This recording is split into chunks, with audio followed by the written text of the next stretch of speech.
रूप से जिसने फांसी के तख्ते को हंसते हंसते सहर्ष स्वीकार किया, वो 3 विभूतियां थी। सरदार भगत सिंह, दूसरा नंबर सुखदेव, तीसरा नंबर राजगुरु। इन तीनों ने सामूहिक रूप से फांसी के तख्ते को स्वीकार किया। तो इससे पूर्व कि क्या था, ये नौजवान भगत सिंह 1907 में, आप टाइम सन ध्यान रखें, 1907 में इसका जन्म हुआ था। कहाँ पे? पंजाब। और इतना समृद्ध परिवार था कि उसे आवश्यकता ही नहीं थी कि वो किसी इतनी कष्टपूर्ण यात्रा को स्वीकार करे। कष्टपूर्ण यात्रा से अभिप्राय है कि भारत की स्वतंत्रता में अपना योगदान दे। आज अगर हमारे पास बहुत सारी सुविधाएं होती हैं तो हम ये नहीं चाहते कि असुविधा में जाए। घर पे ऐसी है तो अगर जो है हम अपेक्षा करते हैं कि कॉलेज में भी ऐसी हो। हम त्याग करना नहीं चाहते, लेकिन ये व्यक्ति ऐसे थे जिन्होंने देश के लिए अपना सर्वस्व कुर्बान कर दिया। कैसे? आप देखिए कि पंजाब में जन्म हुआ 1907 में। आपको पता है, थोड़ा सा मैं और पीछे जा रही हूँ, भारत का स्वतंत्रता आंदोलन। अब हमारे यहाँ पर अंग्रेजों का शासन प्रारंभ हुआ था। एक कंपनी आई थी यहाँ पे, कहानी के रूप में मैं आपको बता रही हूँ, आप बोर नहीं होंगे। और बहुत ध्यान से सुन लो बच्चों, ये जो हिस्ट्री के बच्चे नहीं हैं उनके भी काम आएगा। जीके के बहुत सारे प्रश्न आपके लिए तैयार होंगे इसमें से। कि भारत में अंग्रेजों का शासन प्रारंभ हुआ। अंग्रेज एक कंपनी के रूप में व्यापार करने के लिए भारत में आए थे। भारत को उस समय क्या कहा जाता था? सोने की चिड़िया। उससे प्रभावित होकर अंग्रेज व्यापार के लिए भारत आए 1600 में। समय ध्यान रखना, 1600 में आए। लेकिन जब यहाँ की दुर्बलताओं को देखा, राजा महाराजाओं का शासन देखा, लोगों की फूट को देखा, तो इन्होंने देखा क्यों ना हम इस फूट को और अधिक बढ़ावा दें और यहाँ के सर्वे सर्वा बन जाए। तो सबसे पहले इनकी प्लानिंग थी किस जगह को लेने की? बंगाल में। बंगाल में अपना शासन स्थापित कर लिया इन्होंने। फिर इन्होंने यहाँ की जनता को जिस तरह से अत्याचार किए, अनाचार किया, परेशान किया, सब लोगों को परेशान किया। इन सबसे परेशान होकर लोगों ने निजात पाने के लिए कोशिश करी कि हम क्यों न अंग्रेजों को भारत से बाहर निकाल दें। मुट्ठी भर लोग थे और हमारी संख्या करोड़ों में थी, फिर भी हमें इतनी ताकत नहीं थी कि इस मुट्ठी भर लोगों को बाहर निकाल दें। क्यों? क्योंकि हमारी कमजोरी थी, हम आपस में बटे हुए थे, हम आपस में लड़ रहे थे। इसलिए तो ऐसी परिस्थितियों में जो व्यक्ति सामने आया, सबसे पहले अंग्रेजों को बाहर निकालने का पहला प्रयास किया गया। भारतीय राष्ट्रीय कांग्रेस द्वारा एक संगठन बनाया गया और उस संगठन में ऐसे लोगों को लिया गया जो अंग्रेजों के विरोधी थे या देश के लिए कुछ करना चाहते थे। तो वो लोग सब कितने थे? धनाढ्य वर्ग के थे। आरामदायक कुर्सी पे बैठ जाएं, अंग्रेजों के सामने जाके विनती कर लें कि अंग्रेज प्लीज आप यहाँ से चले जाओ, प्लीज ये प्रार्थना पत्र ले लो, ये हमारा देश है, हमें दे दो। ऐसे अगर आप कहोगे तो कोई भी नहीं देगा। ये उदारवादी थे। फिर उदारवादी जैसे कुछ लोग होते हैं ना, कुछ तो बहुत लड़ाकू टाइप के होते हैं क्लास में भी, कुछ शांति प्रिय होते हैं और कुछ मारकाट वाले होते हैं। बेटा एक थप्पड़ मार और निकाल इसको बाहर क्लास से। कुछ कहते नहीं, कुछ निकलना, अपने को तो चुपचाप बैठना है, क्लास में पढ़ना है, उठाना है। उदारवादियों की नीति किसी को पसंद नहीं आई। उग्रवादी लाल पाल मार, नाम सुना है? लाल पाल मार। लाल का मतलब और बाल का इन तीनों का रोल राष्ट्रीय आंदोलन में प्रारंभ हुआ।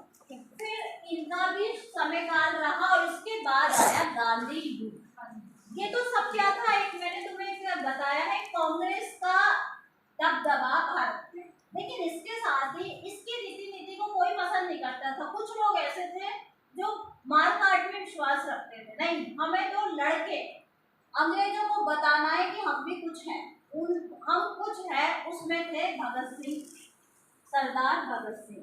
उन्होंने सबसे पहले एक संगठन ज्वाइन किया। वो संगठन था कानपुर में नेशनल रिपब्लिक एसोसिएशन। इसको वैसे तो हिंदुस्तान रिपब्लिक एसोसिएशन कहा गया, 1924 में था और इसको बनाया था सचिंद्र चंद्र सान्याल, इन्होंने बनाया। अब इस संगठन में इन्होंने देखा कि कोई ऐसा संगठन कार्यरत है, लेकिन ये संगठन, कोई भी संगठन कब चलेगा जब पैसा होगा, पैसा नहीं था तो अब पैसा आए कैसे, जनता देने के लिए तैयार नहीं थी क्योंकि जनता को इनकी रीति नीति पसंद नहीं है। तो फिर इन्होंने कौन सा रास्ता अपनाया कि जितना भी अंग्रेजों के खजाने इनको लूट लो और पैसा इकट्ठा कर लो। तो इसी समय जब 24 में संगठन बना, 25 में काकोरी एक स्थान है, वहां से रेल चलती है, उनका हमारा ही धन अंग्रेज लेके जा रहे थे, कहाँ पे, विदेशों में, यानी कि इंग्लैंड लेके जा रहे थे। इन क्रांतिकारियों को पता लग गया कि भाई हमारा धन इंग्लैंड जा रहा है, तो इसको लूट लो खजाने को। उस खजाने को लूटने का प्रयास किया गया लेकिन असफल रहे। 29 लोग गिरफ्तार कर लिए, जिसमें 4 लोगों को फांसी की सजा सुनाई गई। उसमें एक वही बंदा था जिसने संगठन बनाया। सारे लोगों को, कुछ लोगों को काले पानी की सजा दी गई। काले पानी की सजा उस समय कहाँ मानी जाती थी, अंडमान निकोबार, वहाँ पे जेल थी। बच्चों आपके आएगा सेंट्रल जेल कहाँ है, आज भी क्वेश्चन आता है, वो अंडमान निकोबार में थी और जो वहाँ चला गया मतलब वो कभी नहीं आएगा। काले पानी की सजा इतनी कठोर यातनाएं जिसको हम स्वप्न में भी नहीं सोच सकते कि ऐसी सजाएं दी जाती। वो संगठन खत्म हो गया एक तरह से, उनकी जो है फांसी मिलते सान्याल को। फिर भगत सिंह ने एक अपना पंजाब में संगठन बनाया, भारतीय नौजवान सभा, और इस संगठन के माध्यम से ये पंजाब की जनता को, पंजाब के यंग लोगों को इकट्ठा करने लगे कि भाई आओ और अपने देश के लिए कुछ करेंगे। क्रांतिकारी विचार थे, जो इनको सुनता उसके दिल दिमाग में उथल पुथल मच जाती।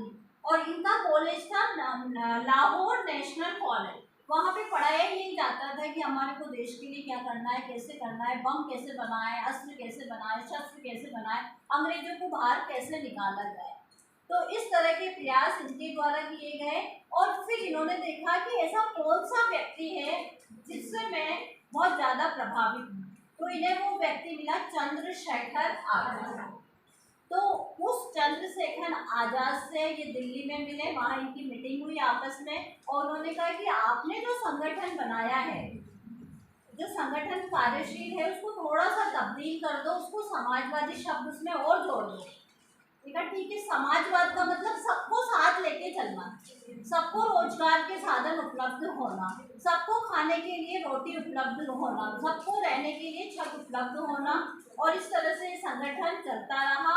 26 में नौजवान सभा की स्थापना की गई भगत सिंह के द्वारा, 27 में वो कार्यरत रही, और 28 में एक ऐसा घटनाक्रम पूरे हिंदुस्तान में हुआ जिसने पूरे जनता को झकझोर के रख दिया। वो क्या था कि इस समय यहाँ पर हिंदुस्तान में एक कमीशन आया था, अंग्रेजों ने एक कमीशन बिठाया था, साइमन कमीशन।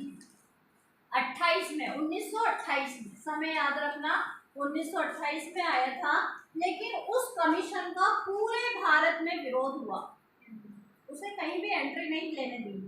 आया तो सही, लेकिन उसका जो है काले झंडे दिखा दिखा के विरोध किया। क्यों किया गया विरोध? क्योंकि उसमें एक भी भारतीय नहीं था।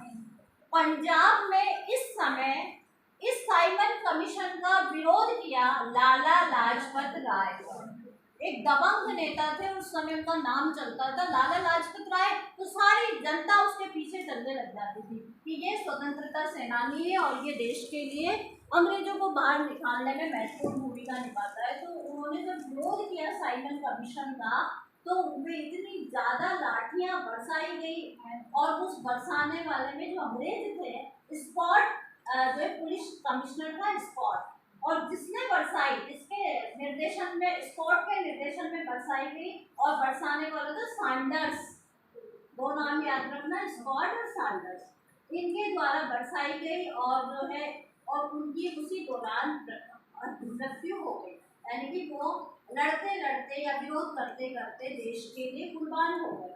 इस बात से पूरे भारत में जो है एक आक्रोश इतना तीव्र हो गया और भगत सिंह इससे अछूते नहीं रहे। भगत सिंह ने कहा कि अब मुझे इस सैंडर्स को और इस स्कॉट को तो मारना ही मारना है और मैं सामने मारूंगा, पीछे से गोली नहीं मारूंगा, सामने से मारूंगा और अंग्रेज सरकार को ये बताऊंगा कि जो है कि खून का बदला खून और जैसे को तैसा। योजना बनाई गई, योजना क्रियान्वित की गई और लेकिन बदकिस्मती ये रही कि उनको मारना स्कॉट को था लेकिन मर गया सैंडर्स, स्कॉट बच गया। वो जो है मार कर बंदूक से जो गोली मारते हैं वो चले गए, भाग गए। लेकिन जिसको चश्मदीद गवाह थे ना, जो देखने वाले थे, उन्होंने पहचान लिया कि एक सरदार है जो भाग रहा है। और इनके साथ इस समय बटुकेश्वर दत्त थे, तो ये भाग रहे थे। सरदार का हुलिया था, तो फिर इनको भागते इन्होंने फिर लास्ट में अपना हुलिया चेंज किया। जो अभी वाला हुलिया है ना इनका कैप वाला, ये वाला हुलिया नहीं, कैप पहने हुए है, ये रहा कैप वाला हुलिया, ये वाला हुलिया धारण कर लिया इन्होंने उस समय से। फिर उसके बाद ये घटनाक्रम हो गया। फिर इसके बाद अंग्रेज सरकार की नीतियां इतनी दमनकारी होती गई कि मजदूरों के लिए पब्लिक सेफ्टी बिल बनाया एक इन्होंने और उसको पारित करना था दिल्ली नेशनल असेंबली में, सेंट्रल असेंबली में उसको पारित किया जाना था। और ये भगत सिंह को मंजूर नहीं था कि ये बिल पारित हो। उन्होंने कहा मुझे धमाका करके और इसका विरोध करना है, पर उन्होंने एक बात कही थी कि मुझे किसी की हत्या नहीं करनी, मुझे रक्तपात नहीं करना, मैं केवल अपनी आवाज, हिंदुस्तान की आवाज जो है दिल्ली तक पहुंचाना चाहता हूं कि हम इसके विरोध में हैं और इसको पारित नहीं किया जाए। उन्होंने जाके और जहाँ पर खाली बेंच थी, मतलब ये सारा देख लिया था, प्लानिंग की थी कि भाई कहाँ पे बम फेंका जाए, इससे किसी को नुकसान नहीं हो, तो उन्होंने वहाँ पर बम फेंका।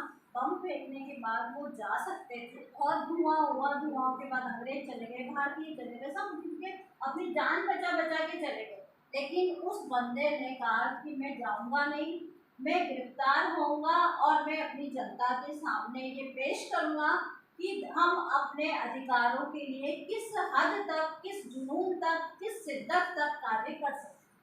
वो गिरफ्तार हो गए। गिरफ्तार होने के बाद उन पे जो यातनाएं दी गई, उनको जो परेशान किया गया, उन्होंने अपनी परेशानियां और देश की परेशानियों के लिए बहुत लंबा अनशन किया, मतलब व्रत किए, उपवास किए और रोजाना उनकी जो है जैसे अदालत में जाते, कोर्ट में जाते, उनकी जीरा होती और वो जीरा जो होती, जो शब्द थे उनके वैसे के वैसे शब्द पेपर में छपते, जनता उनको देखती, सुनती, समाचार पत्र प्रकाशित किए जाते और फिर लास्ट में जब अंग्रेजों ने देख लिया ये व्यक्ति, कार्यवाही सर को फोन करके बुला लो, उनके मिस कॉल पे मिस कॉल आए जा रहे हैं। ऐसा व्यक्ति है जो कि और अधिक लोगों को प्रेरित करेगा, इसलिए 24 मार्च का दिन तय किया गया कि इन लोगों को फांसी दी जाएगी। लेकिन जब पूरी जनता विरोध में हो गई कि इन व्यक्तियों को फांसी नहीं दी जाए, गांधी जी से भी बहुत दरख्वास्त की कि नहीं, अगर ऐसा होगा तो हम ये कर देंगे, हम देश को जो है बंद करवा देंगे, अंग्रेजों पे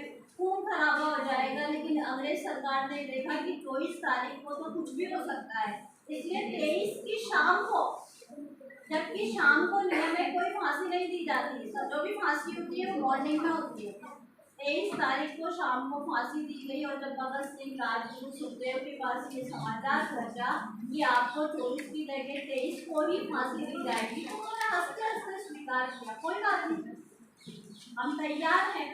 और वो हंसते हंसते फांसी के फंदे पर वो चूर कर उस पर झूल गए। उनकी शहादत को हम आज नमन करते हैं, कोटि कोटि प्रणाम करते हैं और नमन करते हैं। बच्चों, हमने आपको एक संदेश दिया है कि हम कुछ नहीं कर सकते देश के लिए, तो कम से कम इतना तो करें, कॉलेज के लिए आपके लिए क्लासें लगी हुई है, नियमित क्लासों में पढ़ो। अगर लाइट्स जली हुई है क्लास में तो आप बंद कर दो, पंखे चले हुए हैं तो आप बाहर निकलते हो तो बंद कर दो, कहीं भी प्लास्टिक दिखता है तो प्लास्टिक को डस्टबिन में डाल दो। मतलब पूरी साफ सफाई व्यवस्था को बनाए रखने में कॉलेज प्रशासन का सहयोग करें।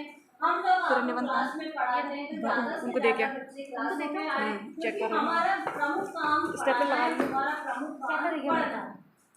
और सारी गतिविधियां जो भी होती है उनमें आप भाग लें। आपको नई नई नॉलेज मिलेगी, जानकारी मिलेगी, बोलना आएगा। बस आवश्यकता क्या है, सीखने की कोशिश हो। अगर सीखने का आप में जज्बा है, कोशिश है, तो आप बहुत कुछ सीख सकते हो। नहीं तो बहुत सारे बच्चे हैं, एक साथ आज 1100 बच्चे हैं कॉलेज में, लेकिन आए कितने हैं? इतने से, क्योंकि उनको कोई मतलब ही नहीं है। क्या है, बस कॉलेज लाइफ है, एंजॉय करो। जबकि ये यादगार समय है, 3 साल, इसमें आप सीख जाओ और कुछ कर जाओ। ये तुम्हें हमेशा याद रहेगा। और इसी के साथ में अपने वक्तव्य को विराम देता हूं।